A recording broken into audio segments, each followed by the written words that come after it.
Hoş gördük, değerli izleyiciler. Ülkede ve dünyada baş verən ən son xəbərlərdən anındaca xəbərdar olmaq üçün Günlük Xəbərlər YouTube kanalımıza abunə olun və bildirişləri açmağı unutmayın. İyulun 23-də gözlənilən hava şəraiti açıqlanıb. Bu barədə Milli Hidrometeorologiya Xidməti məlumat yayıb. Bildirilib ki, Bakıda və Abşeron yarımadasında hava şəraitinin günəşli keçəcəyi gözlənilir. Cənub-şərq küləyi əsəcək. Havanın temperaturu gecə 22-25 dərəcə isti, gündüz 31-36 dərəcə isti olacaq. Atmosfer təzyiqi 757 mm civə sütunundan 754 mm civə sütununa enəcək. Nisbi rütubət gecə 70-75%, gündüz 45-50% olacaq. Azərbaycanın rayonlarında havanın əsasən yağmursuz keçəcəyi gözlənilir. Lakin gündüz bəzi dağlıq ərazilərdə qısa müddətli yağış yağacağı, şimşək çaxacağı, dolu düşəcəyi ehtimalı var.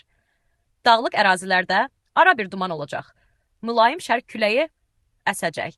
Havanın temperaturu gecə 22-26 dərəcə isti, gündüz 35-39 dərəcə isti, dağlarda gecə 13-18 dərəcə isti, gündüz 24-29 dərəcə isti olacaq. Günlük Xəbərlər YouTube kanalımıza abunə olmağı və videonu bəyənməyi unutmayın.